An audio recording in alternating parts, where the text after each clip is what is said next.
નમસ્કાર, આપ જોઈ રહ્યા છો કેટીવી ન્યૂઝ ગુજરાતી અને કાયદો તમારા આંગણે। આજે શું છે, અમે દર રવિવારે આપના સુધી આ કાયદાની તમામ જાણકારી પહોંચાડતા હોઈએ છીએ। ત્યારે આ કાયદાનો જે શો હોય છે, દર રવિવારે અમારા સુધી જે આ જાણકારી તમારી માટે અમે લાવતા હોઈએ છીએ। ત્યારે હું આપની સાથે હિમાની, જ્યારે હાઈકોર્ટના જાણીતા એડવોકેટ કે જે આપણી સાથે જોડાઈ ચૂક્યા છે અને એ આપણને આ દરેક જે કાયદો છે તેના વિશે જાણકારી આપતા હોય છે। તો આજે આપણે વાત કરીએ કે અનેક વાર એવા કિસ્સાઓ જે આપણી આસપાસ બનતા હોય છે, જેને અસર માત્ર એક વ્યક્તિ જ નહીં પરંતુ સમગ્ર સમાજ કે પછી શહેરને થતી હોય છે। કેટલીક વાર તે કેસ એવો હોય કે જે આખા દેશને પણ અસર કરી જતો હોય છે અને ઘણા એવા લોકો એવું પણ વિચારે છે કે જ્યારે આપણે કોર્ટમાં હોઈએ ત્યારે કશું જ કરી શકીએ, કે જ્યારે કોઈ નુકસાન થાય, પરંતુ એવું નથી હોતું। સામાન્ય જીવનમાં જ્યારે આપણને કોઈ અંગત નુકસાન થતું હોય ત્યારે આપણે આ કોર્ટનો સંપર્ક કરીએ છીએ અને એવી બાબતોનો વિચાર કરીએ કે જે ફક્ત વ્યક્તિઓને જ નહીં પરંતુ આ સમગ્ર સમુદાય, શહેર અથવા તો રાજ્ય અને રાષ્ટ્રને અસર કરતું હોય છે। તો શું તમે ક્યારેય તેવી બાબતો અંગે વિચાર્યું છે કે સમાજ કે પછી દેશનું ધ્યાન કેવી રીતે આકર્ષાય છે અને આ કાયદાકીય ભાષામાં તેને કયા નામે ઓળખવામાં આવે છે? તમે તે તો સાંભળ્યું હશે કે કોઈએ હાઈકોર્ટ અથવા તો સુપ્રીમ કોર્ટમાં જાહેર હિતની અરજી એટલે કે PIL દાખલ કરી છે। આ રીતે આ જાહેર હિતની અરજી દ્વારા કાયદેસર રીતે બાબતોને આગળ લાવવામાં આવતી હોય છે। ત્યારે આ જાહેર હિતની અરજી શું છે અને તે કેવી રીતે દાખલ કરવામાં આવે છે, આવા અનેક સવાલો આપણા મનમાં ઉદ્ભવતા હોય છે। ત્યારે આ અનેક જે સવાલો છે તેના નિરાકરણની સાથે આપણી સાથે સ્ટુડિયોમાં ગુજરાતના હાઈકોર્ટના જાણીતા એવા એડવોકેટ ધર્મેશ ગુર્જર આપણી સાથે જોડાઈ ચૂક્યા છે। તો જી ધર્મેશજી, આપનું ખૂબ જ સ્વાગત છે અમારા કેટીવીમાં। જી નમસ્તે। સૌ પ્રથમ તો આજે 17 સપ્ટેમ્બર છે, એટલે મારી ઈચ્છા એવી છે કે આપણા લોકલાડીલા જે વડાપ્રધાન છે નરેન્દ્રભાઈ મોદી, તેમને તેમના જન્મદિવસની હાર્દિક શુભકામનાઓ તથા અંતકરણપૂર્વક ઈશ્વર તેમને ભારત દેશ આપણું વિશ્વગુરુ બની રહે, તેમાં તેમની યશસ્વી ભૂમિકા રહે એવી ઈશ્વરને પ્રાર્થના। જી તો આજે આપણે આજના મુદ્દા ઉપર આવી અને વાત કરીએ કે આ જાહેર હિતની અરજી છે તે શું છે અને તેમાં કેવા કેવા પ્રકારે લોકોને સમજાવી શકાય છે આપણે? બિલકુલ, આ જાહેર હિતની અરજી જે છે ને તે આપણા દેશમાં એનું કોન્સેપ્ટ 1979-1980 દરમિયાન આવ્યું હતું।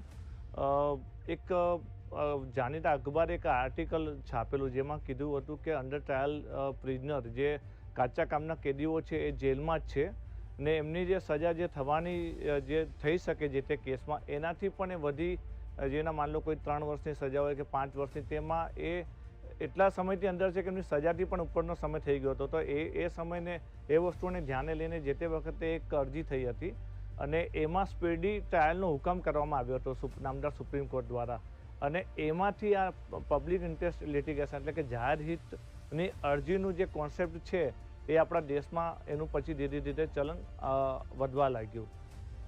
જાહેર હિતની અરજી એટલે એવું કે જેમાં જાહેર પ્રજાનું હિત સંડોવાયેલું હોય અથવા જાહેર જનતાને અસર કરતો કોઈ મુદ્દો હોય અથવા સરકારની એવી કોઈ પોલિસી હોય કે એવું કશું જેનું ઇમ્પ્લિમેન્ટેશન સરકાર કરતી ના હોય, પછી કેન્દ્ર સરકાર હોય, રાજ્ય સરકાર હોય કે સ્થાનિક સરકાર હોય, તો એવા સમયમાં એનું અમલ કરવા માટે જાહેર હિતના મુદ્દાને લઈ અને નામદાર કોઈ પણ નામદાર હાઈકોર્ટમાં આર્ટિકલ 226ની અંદર આર્ટિકલ 226માં હાઈકોર્ટમાં જે તે હાઈકોર્ટમાં અને સુપ્રીમ કોર્ટમાં આર્ટિકલ 32 પ્રમાણે PIL દાખલ કરી શકાય છે।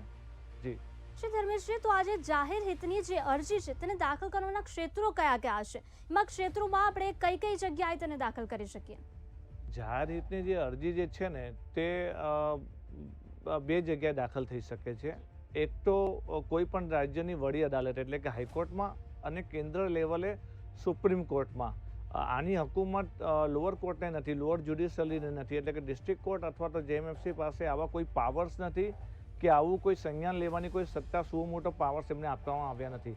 હા, નામદાર હાઈકોર્ટ અથવા તો સુપ્રીમ કોર્ટ સુઓ મોટોથી પણ PIL દાખલ કરી શકે છે અને જાહેર હિતને લગતા વિષયમાં ડાયરેક્શન કે ઓર્ડર પાસ કરી શકે છે। જી વકીલ સાહેબ, તો જે આ જાહેર હિતની અરજી છે તેનું મહત્વ શું રહેલું છે? જાહેર હિતની અરજીનું ખૂબ જ મહત્વ રહેલું છે, કારણ કે જાહેર હિતની અરજી જે છે ને એ સમગ્ર પ્રજાને સ્પર્શે છે। જ્યારે સરકારનું ઉદાસીન વલણ હોય, જેવી રીતે કે આપણે દાખલા તરીકે માનીએ કે શહેરી વિસ્તારમાં ઢોરોની કોઈ સમસ્યા છે કે એ જે રસ્તાઓ છે વરસાદ પછી તૂટી જાય છે કે સરકારની કોઈ જે કામગીરી જે છે જ્યાં થવી જોઈએ એ પ્રમાણે થતી નથી, અથવા કોઈ જગ્યાએ સ્કેમ થઈ રહ્યું છે, સ્કેન્ડલ થઈ રહ્યું છે, ભ્રષ્ટાચાર થઈ રહ્યો છે, તો એવા મુદ્દાઓને લઈને કોઈ પણ વ્યક્તિ જે આની સાથે એનું પોતાનું પર્સનલ હિત ના જોડાયેલું હોય એવી વ્યક્તિ અથવા સંગઠન અથવા તો કોઈ પણ સોસાયટી નામદાર વડી અદાલતમાં, આપણે ગુજરાતમાં રહીએ તો નામદાર ગુજરાત વડી અદાલત અથવા તો સુપ્રીમ કોર્ટમાં જાહેર હિતની અરજી કરી શકે છે. અને એ પૂરતા પુરાવાને ધ્યાને લઈ મેરિટ પર જે તે નામદાર કોર્ટ યોગ્ય હુકમ સમય સમય પર કરતી હોય છે, નવા ડાયરેક્શન લાવતી હોય છે અને એ પ્રમાણે નવી ગાઈડલાઈન બનતી હોય છે, નવા કાયદાઓ બનતા હોય છે. જાહેર હિતની અરજી જે છે તેને આપણા દેશની અંદર ખૂબ જ સારો એવો રોલ પ્રદાન કર્યો છે પ્રજાના હિતમાં, રાષ્ટ્રના હિતમાં, અને દરેકે દરેક ક્ષેત્રમાં વહીવટ બરાબર રહે એના જે અમલીકરણ જે છે એનો મોટા ભાગનો શ્રેય જાહેર હિતની અરજીને જતો હોય છે. તો જે આ જાહેર હિતની અરજી છે તેને કયા મુદ્દા અને કઈ કઈ બાબતોના કારણે આ જાહેર હિતની અરજી આપણે દાખલ કરી શકીએ? જાહેર હિતની અરજી જે છે ને, આપણે જે પબ્લિક એટ લાર્જ એટલે કે જાહેર જનતાને લગતા, જેવી રીતે માની લો કે એમની આરોગ્યને લગતા, એમની કોઈ સેવા કે માળખાકીય સુવિધાને લગતા, અથવા તો એમને જે મળતા લાભો ના મળતા હોય એવા કોઈ પણ મુદ્દાઓને લઈને, જેવી રીતે કે અત્યારે મેં એક જાહેર હિતની અરજી કરી હતી નામદાર ગુજરાત હાઈકોર્ટમાં ગયા મહિને જ. એમાં એવું હતું કે સુરતનું જે હજીરામાં છે ને, કેમિકલ ત્યાં વેસ્ટ બધો કચરો જે છે એ આજુબાજુના 84 ગામોના જે ગામો છે ત્યાં ખુલ્લી જે સરકારી જમીન છે, સરકારી ખરાબો છે, એના પર ઠાલવવામાં આવે છે. ત્યાંથી ત્યાંના સ્થાનિક લોકોએ ઘણી બધી રજૂઆતો કરી, પીએમઓ સુધી પણ રજૂઆતો કરી, પણ કોઈ એનું અમલ નહીં થયું. પછી આ જે આપણે અરજી કરી એમાં નામદાર ગુજરાત વડી અદાલતે સુરત કલેક્ટરને ઓર્ડર કર્યો કે આમાં તમે યોગ્ય કરો. એટલે એ ઓર્ડર થયા પછી હવે સરકાર હરકતમાં આવી છે. એટલે આવા એક નહીં ઘણા ઉદાહરણ છે. એક બીજું ઉદાહરણ આપું તો એક થોડા સમય પહેલાં લાઉડ સ્પીકરને લઈને, એટલે કે જે ધ્વનિ પ્રદૂષણ છે એને લઈને એક મેં અરજી કરી હતી અને બીજા બે એડવોકેટ સાહેબે પણ અરજી કરી હતી નામદાર વડી અદાલત ગુજરાત હાઈકોર્ટમાં. એમાં પણ હવે ગુજરાત સરકારે એવું એફિડેવિટ દાખલ કર્યું છે કે ધ્વનિ પ્રદૂષણને લઈને નિયંત્રણ લાવશે ને જ્યાં જ્યાં લાઉડ સ્પીકરનો ઉપયોગ થાય છે એમાં યોગ્ય પરમિશન લીધી છે કે નથી લીધી, કલેક્ટર કે પોલીસની પરવાનગી લીધી છે કે નહીં, એ સરકાર જોશે. અને જ્યાં એવું જોવામાં આવશે કે જ્યાં લાઉડ સ્પીકરનો ઉપયોગ થઈ રહ્યો છે પરમિશન વગર, એ લોકો પર કાર્યવાહી કરવામાં આવશે. તો આ બધા કલ્યાણકારી, લોકહિતકારી જે અમલીકરણ થઈ રહ્યું છે સરકાર દ્વારા, એ ક્યાંથી થઈ રહ્યું છે? એ જાહેર હિતની અરજીના મારફતે થઈ રહ્યું છે. જેવી રીતે હું અગર વધારે આમાં વિસ્તારપૂર્વક અગર વાત કરું તો જે શહેરી વિસ્તારોમાં જે ઢોરોનો જે ત્રાસ છે એને લઈને પણ અગાઉ એક જાહેર હિતની અરજી થઈ હતી. પછી જે શહેરી વિસ્તારોમાં જે સુવિધાઓ જે નથી મળતી તેને લઈને પણ થઈ હતી. એટલે જ્યારે હાઈકોર્ટ એવું લાગે કે હવે ટકોર કરવા જેવી છે સરકારને, કેન્દ્ર સરકારને કે રાજ્ય સરકાર કે સ્થાનિક સરકારને, ત્યારે એ હરકતમાં આવીને પ્રજાહિતકારી કાર્ય કરતી થઈ જતી હોય છે. એટલે એનું ઉદાસીન ભર્યું જે વલણ છે એ દૂર કરવાનું એક સર્વશ્રેષ્ઠ જે હથિયાર કહેવાય, જે બ્રહ્માસ્ત્ર કહેવાય, તે છે જાહેર હિતની અરજી.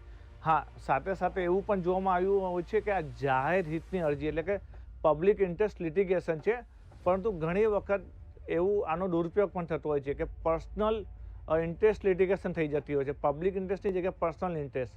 એવા સમયમાં નામદાર આપણે વડી અદાલતો છે અથવા તો નામદાર સુપ્રીમ કોર્ટ છે, એમને એવું લાગે કે આ પબ્લિક ઇન્ટરેસ્ટ લિટિગેશન નથી પણ પર્સનલ ઇન્ટરેસ્ટ લિટિગેશન છે. એવા સમયમાં દંડ સાથે આવી જાહેર હિતની અરજીઓનો નામદાર કોર્ટો નિકાલ કરતી હોય છે.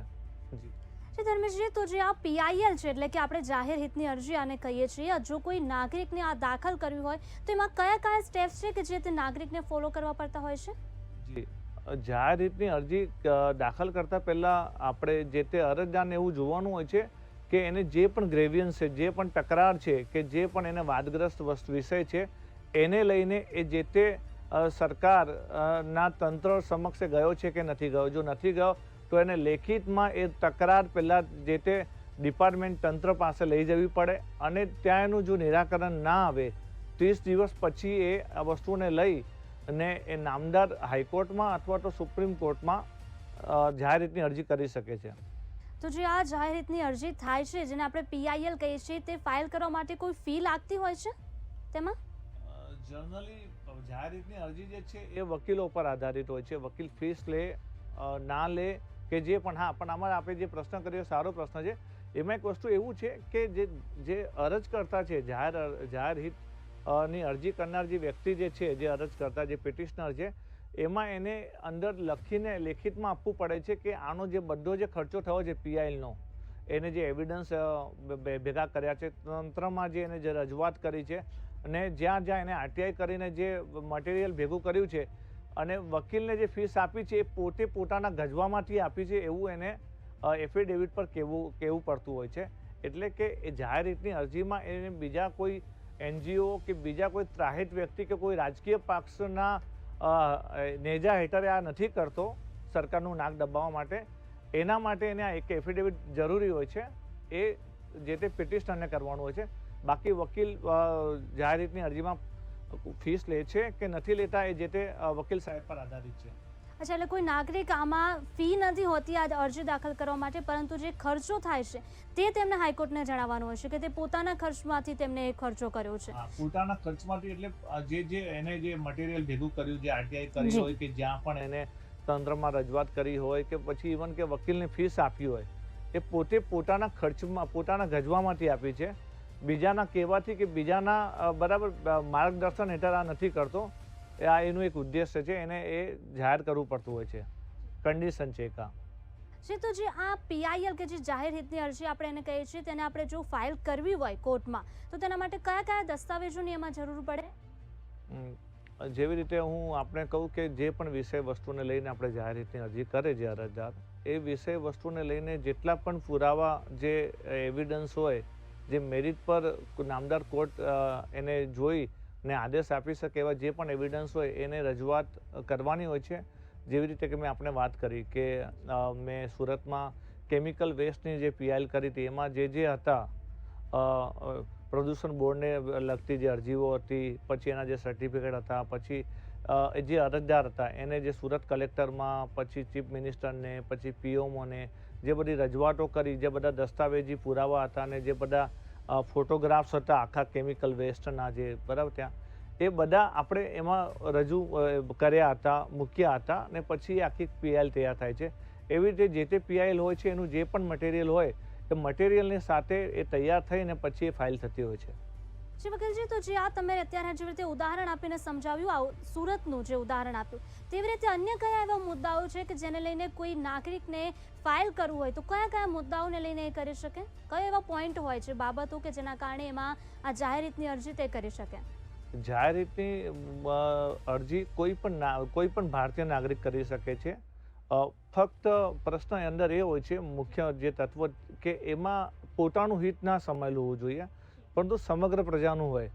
જેવી રીતે કે માન લો કે અત્યારે નામદાર કોર્ટે એક અગાઉ PILમાં ઢોર પર અંકુશ લાવવા માટેની જે ગાઈડલાઈન આપી હતી, જે માર્ગદર્શિકા આપી હતી, જો એનો અમલ બરાબર ના થતો હોય, અથવા તો હેલ્મેટ માટેની જે ગાઈડલાઈન આપી હતી એનો જો અમલ ના થતો હોય, અથવા તો એવું ખાદ્ય સુરક્ષાને લઈને પણ નામદાર અલગ અલગ વડી અદાલતોએ આમાં PILમાં ગાઈડલાઈન આપી છે, એના આધારે રૂલ્સ એન્ડ રેગ્યુલેશન બન્યા છે.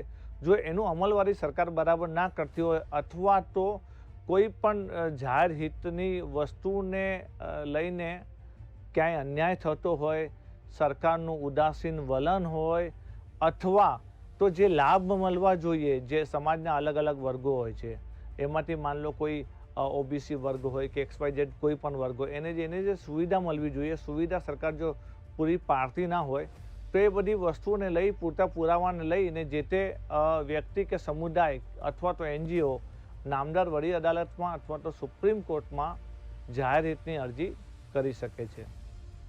ધર્મેશજી, તો કેવા એવા કિસ્સાઓ આપણે કહી શકાય કે જેમાં ફાઇલ ન કરી શકાય? કારણ કે ઘણા એવા પણ કિસ્સા બનતા હોય કે જેમાં ફાઇલ તો કદાચ એ કરે પણ ઉપરથી તે માન્ય ન ગણાતું હોય. જી, આવું ઘણું બને છે. જે માન લો કે 10 PIL થઈ, પબ્લિક ઇન્ટરેસ્ટ લિટિગેશન થઈ, 10માંથી લગભગ અડધાથી વધારે પીઆઈએલ એમને એમ જતી રહેતી હોય છે, કારણ કે જે તે વખતે નામદાર જે લોર્ડશીપ હોય છે તે પોતે કન્વિન્સ નથી થતા કે આ વસ્તુ, આ મટીરિયલ જે છે એ પીઆઈએલનું છે, પબ્લિક ઇન્ટરેસ્ટ લિટિગેશનનું.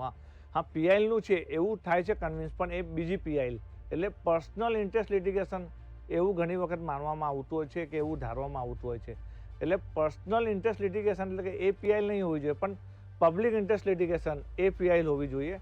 જો એવું મટીરિયલ હશે તો જરૂરથી સરકારને સૂચના આપવામાં આવશે, સરકારને ડાયરેક્શન આપવામાં આવશે, ઓર્ડર કરવામાં આવશે ને એને લગતા સમય આવતા નવા ગાઈડલાઇન ઇસ્યુ થશે ને કાયદાઓ પણ બનતા હોય છે. એટલે પીઆઈએલ છે એક બહુ ઇફેક્ટિવ બ્રહ્માસ્ત્ર છે, જેનાથી જાહેર નાગરિકની સુખાકારીને લઈને ખૂબ ક્રાંતિકારી આમાં ઘણું બધું વિકાસ થઈ રહ્યો છે, ક્રાંતિકારી કામગીરી થઈ રહી છે. જી તો જે ઘણીવાર એવું પણ બનતું હોય કે પીઆઈએલ છે તે આપણે તેને પર્સનલ નથી કરી શકીએ, પણ ઘણીવાર એવું પણ બને કે કોઈ નાગરિકે પોતાનું સારું કરવા માટે લોકોનું સારુંનું નામ આપી અને પોતે પીઆઈએલ દાખલ કરી, આવા પણ ઘણા બધા કેસીસ આવતા હશે. હા એવું ઘણી વખત જોવામાં આવ્યું છે કે ઘણી વખત એવું જોવામાં આવે છે કે જાહેર હિતની અરજીને જાહેર હિત નહીં પણ અંગત હિત એટલે કે પર્સનલ ઇન્ટરેસ્ટની સાથે ફાઇલ કરવામાં આવતી હોય છે.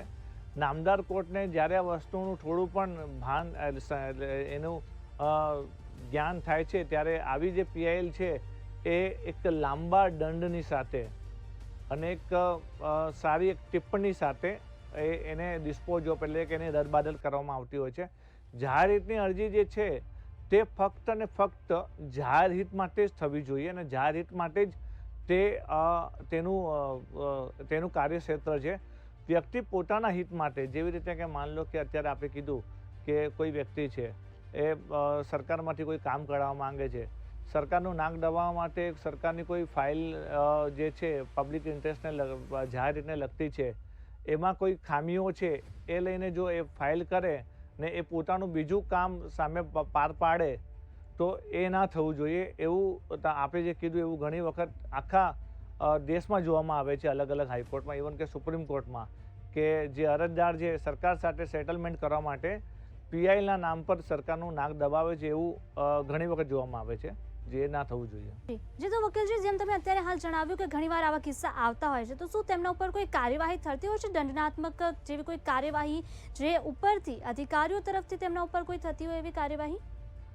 જે મેં આપને વાત કરી કે જાહેર હિતની અરજી જે છે ને એ કરવાનો દરેકે દરેક ભારતીય નાગરિકને અબાધિત અંગ છે, એનું ફંડામેન્ટલ રાઇટ છે. જે તે વડી અદાલતમાં આપણા ભારત દેશની અંદર ઘણી બધી હાઈકોર્ટ એટલે કે વડી અદાલત છે, એટલે જે તે વડી અદાલતમાં આર્ટિકલ 226, આર્ટિકલ 226 હેઠળ તથા સુપ્રીમ કોર્ટમાં આર્ટિકલ 32 હેઠળ કોઈ પણ ભારતીય નાગરિકની વાત કરું છું, વિદેશી નથી કરી શકતા, એને ફંડામેન્ટલ રાઇટ છે એટલે એ કરી શકે છે. પરંતુ હવે જો એ જાહેર હિતની અરજી છે કે નહીં એ નક્કી કરશે જે તે નામદાર વડી અદાલત અથવા નામદાર સુપ્રીમ કોર્ટ. જો નામદાર વડી અદાલત અથવા નામદાર સુપ્રીમ કોર્ટને એવું લાગે કે આ જાહેર હિતની અરજી નથી પણ અંગત હિતની અરજી છે, તો જે તે વખતે નામદાર વડી અદાલત અથવા તો નામદાર સુપ્રીમ કોર્ટ જે તે અરજદારને સારો એવો દંડ કરતી હોય છે અને યોગ્ય પગલાં લેતી હોય છે, જેની ખબરો ન્યૂઝપેપરમાં આવતી જ હોય છે. શ્રી ધર્મેશજી, તો જે પ્રકારે આ જાહેર હિતની અરજી છે તે કોઈ નાગરિક કરે છે તો તેનાથી શું ફાયદો થતો હોય છે? જેવી રીતે કે મેં આપણે વાત કરી કે અગાઉ ઘણા વર્ષો પહેલાં કે ઢોર જે રખડતા પશુઓ છે એને લઈને જાહેર હિતની અરજી કોઈએ કરી હતી, બરાબર, તો એમાં એક ગાઈડલાઇન ઇસ્યુ થઈ, ગાઈડલાઇનના આધારે એક નવું કાયદા પ્રણાલી બની. એવી જ રીતે રસ્તાઓ જે તૂટેલા ફૂટેલા હોય છે એવી ઘણી બધી અરજીઓ થઈ છે, તો એમાં પણ ગાઈડલાઇન ઇસ્યુ થઈ છે. ટ્રાફિકની સમસ્યાઓને લઈને પણ પીઆઈએલ થયેલી છે, તો ટ્રાફિકની સમસ્યાઓને કઈ રીતે એનું નિરાકરણ કરવું એના માટે પણ નામદાર વડી અદાલતે એક ગાઈડલાઇન ઇસ્યુ કરી છે, એને લઈને પણ રૂલ એન્ડ રેગ્યુલેશન સરકારે બનાવેલા છે. એટલે આનાથી શું થતું હોય છે કે જ્યારે જાહેર હિતની અરજીનો જેટલો મોટો વિષય ને જેટલી મોટી સંખ્યામાં એ જાહેર જનતાને અસર કરે છે એટલું જ એનું અમલીકરણ થતું હોય છે ન્યાય પ્રણાલી દ્વારા સરકારને આદેશ આપવાથી. જી શ્રી વકીલજી, તો જે કોઈ આમાં કરે, નાગરિકો જાહેર હિતની અરજી કરે, તો એમાં કયા એવા સંજોગો છે જેમાં હાઈકોર્ટ તરફથી તેને નામંજૂર કરવામાં આવે? નામદાર વડી અદાલત એટલે કે હાઈકોર્ટ, જે તે રાજ્યની હાઈકોર્ટ હોય કે દેશની સુપ્રીમ કોર્ટ હોય, એમાં જાહેર હિતની અરજી થતી હોય છે. હવે કયા સંજોગોમાં નામદાર વડી અદાલત અથવા તો નામદાર સુપ્રીમ કોર્ટ એને નામંજૂર કરતી હોય છે? તો એવા સંજોગોમાં જ્યારે મટીરિયલ પૂરા ના હોય, મટીરિયલ એટલે કે એવિડન્સ, પૂરા એવિડન્સની સાથે જો એને રજૂઆત ના કરી, ભલે જાહેર હિતની અરજીઓને જાહેર હિતની અરજી જ હોય, હકીકતમાં અંગત હિત ના હોય, પણ પૂરતા મટીરિયલ જે હોવું જોઈએ, બરાબર, એ પૂરતું મટીરિયલ ના હોય. ઘણી વખત શું થતું હોય છે કે જાહેર હિતની અરજી એક મોટો વિષય માનવામાં આવે છે, એટલે ઘણી વખત અરજદાર અથવા તો વકીલ સાહેબના થ્રુ, વકીલ સાહેબના ત્યાંથી પણ જલ્દીમાં અરજી ફાઇલ થઈ જતી હોય છે. જે મટીરિયલ, જે એવિડન્સ, જે મેરિટ પર મૂકવાના હોય, એ ઘણી વખત થઈ જતા હોય છે. તો આવું જોવામાં આવતું હોય છે કે એવિડન્સ પૂરા ના હોય, મટીરિયલ ના હોય, તો એ વખતે પણ એ વિડ્રો કરાવી લેવામાં આવતી હોય છે જાહેર હિતની અરજી. અને જે આપણે અગાઉ જે ચર્ચા કરી ગયા કે જેની અંદર જાહેર હિત નથી હોતું પણ અંગત હિત હોય છે, એમાં તો પછી એ તો જે તે દંડની સાથે તેને ડિસ્પોઝ ઓફ કરવામાં આવતી હોય છે. જી, તો જે આ જાહેર હિતની અરજી છે તેની વિશેષતા, તેની ખાસિયત શું કહી શકાય આપણે તેમાં? જાહેર હિતની અરજી મારા મત મુજબ એક બ્રહ્માસ્ત્ર છે. એ કોઈ પણ વ્યક્તિને એ બંધારણે આપેલો, એટલે મૂળભૂત અધિકાર છે કે જાહેર હિતનું જ્યારે કોઈ જાહેર હિતને લઈને કોઈ અન્યાય થઈ રહ્યો છે, કે એમને સાથે ભેદભાવ થઈ રહ્યો છે, કે એમની સાથે જે એમને લાભ આપવામાં મળવા જોઈએ એ નથી મળતા, તો એ વિષય વસ્તુને લઈને એ સમુદાય પોતાના કોઈ આગેવાનના થ્રુ અથવા એનજીઓના થ્રુ અથવા તો પોતાનું જે મંડળ હોય, સોસાયટી હોય, એના મારફતે વડી અદાલતમાં અથવા સુપ્રીમ કોર્ટમાં એ આ મુદ્દો લઈ જઈ શકે છે. અને જો સચોટ પુરાવા હશે તો જરૂરથી આમાં બહુ સરસ એવું ડાયરેક્શન ઇસ્યુ થતું હોય છે, ઓર્ડર પાસ થતા હોય છે, અને સરકારને મને કે કમ મને એ પ્રમાણે એમના હિતમાં કાર્ય કરવું પડતું હોય છે. એ બાધ્ય થતું હોય છે. એ બાધ્ય આ જાહેર હિતની અરજીથી થતું હોય છે. શ્રી વકીલજી, તો જે આ પીઆઈએલ, આપણે જેને જાહેર હિતની અરજી કહીએ છીએ, તેનાથી સમાજને કે રાષ્ટ્રને શું ફાયદો થઈ શકે? શું કેવા પ્રકારે લાભ મળી શકે આનાથી? આપણે અગાઉ જોઈ ગયા કે જાહેર હિતની અરજી એક કલ્યાણકારી, એક ક્રાંતિકારી પગલું છે. એનાથી અત્યારે જે આપણા દેશમાં, જે આપણે આજુબાજુ આપણો જે ભારત દેશ જે પહેલાં હતું 1947 પહેલાં, પાકિસ્તાન છે, બાંગ્લાદેશ છે, એમાં પીઆઈએલનું એટલું અમલ નથી. આપણા દેશમાં એનું અમલીકરણ ખૂબ જબરદસ્ત છે. એટલે આપણે જોઈ રહ્યા છે કે ન્યાયતંત્ર જે છે એ જાગૃત છે, સક્રિય છે. એ ન્યાયતંત્રની સક્રિયતામાં એક મહત્વનો રોલ છે પબ્લિક ઇન્ટરેસ્ટ લિટિગેશનનો, જાહેર હિતની અરજીનો. એ જાહેર હિતની અરજીના લીધે ઘણા બધા ક્રાંતિકારી બધા કાયદાઓ થયા છે, ગાઈડલાઇન ઇસ્યુ થઈ છે. જેવી રીતે કે કોલેજની અંદર જે નવા સ્ટુડન્ટ હોય છે તેની જે છેડખાની થતી હોય છે, એને લઈને પણ પીઆઈએલ થઈ હતી સુપ્રીમ કોર્ટમાં. એવી ઘણી બધી પીઆઈએલો થયેલી છે હાઈકોર્ટ અને સુપ્રીમ કોર્ટમાં. અને હાઈકોર્ટ અને સુપ્રીમ કોર્ટે સમય પર જે તે રાજ્ય સરકાર અને કેન્દ્ર સરકારને યોગ્ય ડાયરેક્શન આપેલા છે, ગાઈડલાઇન ઇસ્યુ કરેલી છે, અને એમાં નવા કાયદાઓ એના મારફતે આવેલા છે. જી, આમાં જે પબ્લિક ઇન્ટરેસ્ટ લિટિગેશન એક ક્રાંતિકારી છે, એક બ્રહ્માસ્ત્ર છે. જી શ્રી વકીલ સાહેબ, છેલ્લે સવાલ હું તમને પૂછવા માંગીશ, છેલ્લો, કે આ તમે જેવી રીતે કીધું કે આ બ્રહ્માસ્ત્ર છે, તો આ બ્રહ્માસ્ત્ર જે છે તે લોકો તેનો કેવી રીતે ઉપયોગ કરે, નાગરિકોને તમે શું સંદેશ આપવા માંગશો? બસ લોકો આ જે બ્રહ્માસ્ત્ર છે એનો ઉપયોગ પોતાની સાચી નિયતથી કરે, જી, સાચી ભાવનાથી કરે, લોક કલ્યાણની ભાવનાથી કરે. એવું નહીં કે પોતાના હિત માટે. પછી એ અરજદાર હોય કે જે તે નામદાર વકીલ સાહેબ હોય, એ જાહેર હિતની અરજી જાહેર હિત માટે સાચી નિયતથી કરવી જોઈએ. બસ એ જ કેવું છે. શ્રી ધર્મેશજી, તો આપ અમારી સાથે જોડાયા, અમારા દર્શક મિત્રોને આ વિશે જાણકારી આપી કે જાહેર હિતની અરજી શું છે, તે બદલ આપનો ખૂબ જ આભાર. તો આજે આપણે આ મુદ્દા પર ચર્ચા કરી, કેવા પ્રકારે કયા સ્ટેપ્સ આમાં ફોલો કરવા પડતા હોય છે, કેવી રીતે આ જાહેર હિતની અરજી જે દાખલ કરી શકાય છે, આ વિશે તમામ જાણકારી આપણે વકીલ સાહેબ પાસેથી મેળવી. તો આવતા અઠવાડિયે ફરી એકવાર નવા મુદ્દા સાથે મળીશું અને એક નવી જ જાણકારી પ્રાપ્ત કરીશું. ત્યાં સુધી મને આપશો રજા. નમસ્કાર.